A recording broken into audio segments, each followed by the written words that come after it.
You need to know. You need to know sine. You need to know sine and cosine for sure.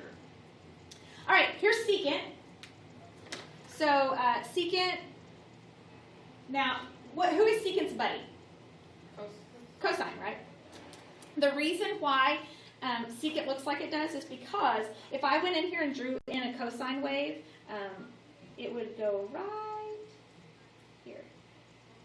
And it just keeps going. It's like they took cosine and at the asymptotes they split it and flipped it out. That's exactly what it is actually.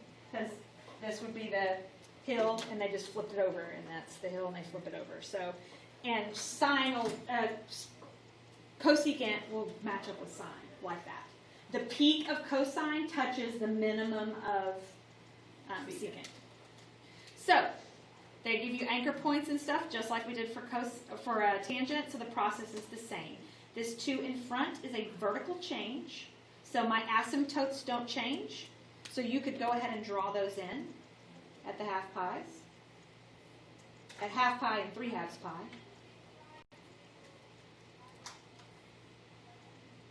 Any x values aren't going to change this time because this is just a vertical change. But my vertex minimum is going to change. It was at 0, 1, and now because of that vertical stretch of 2, it'll be at 0, 2. So I have a vertex minimum, and it's a curve. It's actually a curve going both ways. Why is it? Oh, it's vertical. That's why it's y. Yes. And then my vertex max, the x value doesn't change, but the vertex does. Be -2.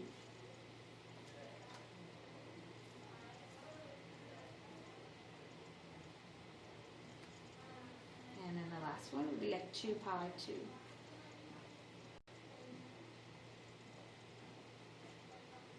So what a vertical stretch does to secant and cosecant is it makes your minimum and maximum points further apart. It stretches them away from each other. And that's because a vertical stretch would make a cosine wave taller. And the peaks have to touch, right? So my cosine wave would be tall in here. And that's why they're stretched further apart. All right, so this one's going to be 2x plus 1. Well, that plus 1, so again, this is like that. The plus 1 is a vertical change also, which means my asymptotes don't change.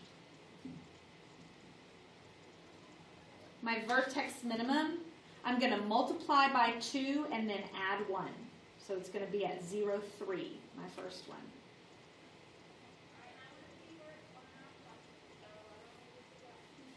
My vertex max, the x value doesn't change, it's at pi. You multiply by 2, so -1 times 2 is -2 plus 1. So it's going to be at -1.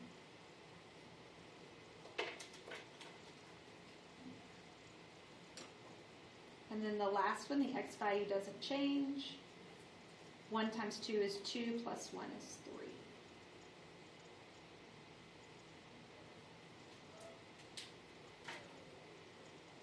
I don't understand.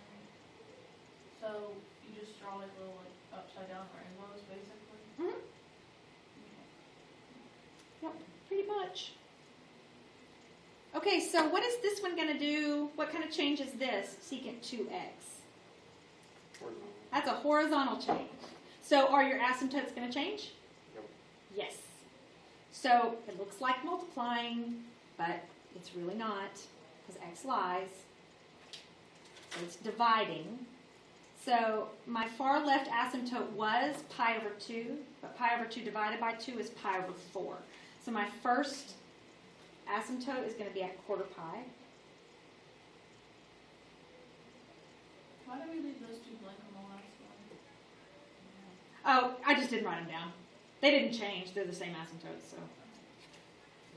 And then my right asymptote, which is normally at 3 pi over 2, is now going to be at 3 pi over 4, which is right here, 3/4 pi. Why? Because x is a liar, and I'm dividing.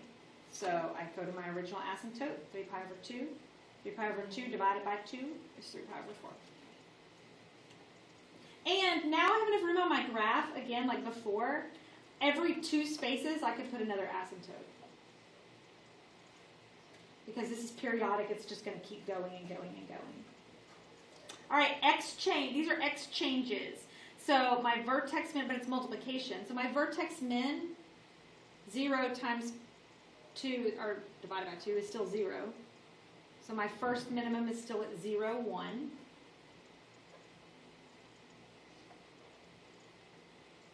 My first vertex max,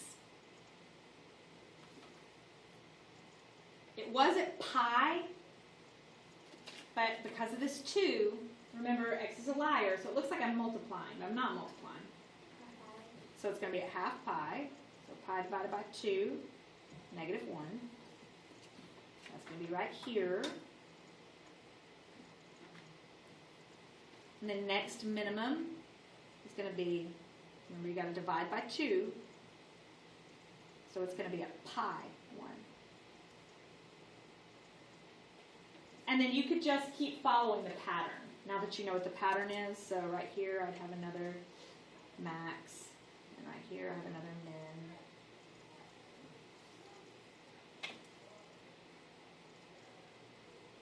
All right, number 22, I got 2 things happening, but they're both grouped with x.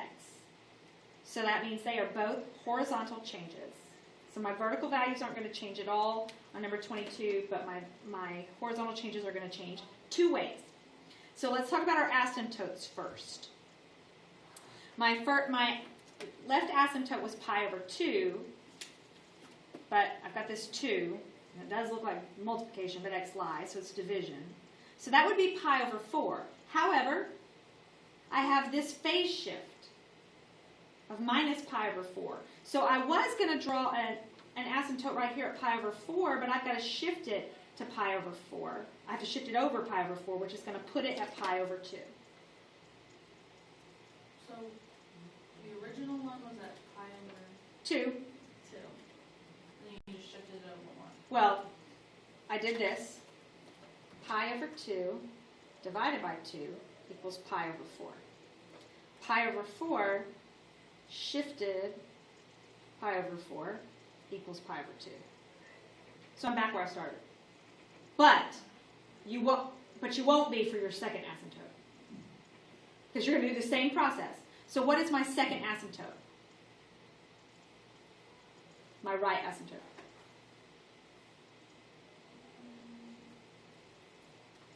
Just look at the top of the page. What is your right asymptote? 3 pi over 2 divided by 2. So where does that put you? What does 3 pi over 2 divided by 2 give you? 3 pi over 4. Okay. So that would put my asymptote, if I was going to draw one in, I would draw it right here. 3 pi over 4, that's 3/4 pi. That'd be right here. But there's a phase shift. I can't draw it right there. I have to shift it pi over 4. So it's at pi. So my second asymptote is at pi. Which means every 2 spaces, I've got another asymptote. So I could go back in and draw these in if I wanted to. All right, so my vertex minimum, your x value, you take 0, multiply it by 2, then add pi over 4. So it's going to be at pi over 4, 1. My vertex max, pi over 2, pi divided by 2 is pi over 2. And then I have to shift it, pi over 4, so it ends up at 3 pi over 4, negative 1. And then the last one's at 2 pi divided by 2 is pi, shifted over pi over 4 is 5 pi over 4, 1. So pi over 4, 1, 3/4 pi, negative 1. And you can just follow the pattern after that, over and over again, blah, blah. The next one would be exactly the same as 22, except your entire central axis would be shifted up 1. So we still have the idea of the central axis. Right now my central axis on this one is right at the x-axis. But if I added 1 to it, it would just shift that entire picture up 1. That's all. So I'm not going to do that right now, in the interest of time.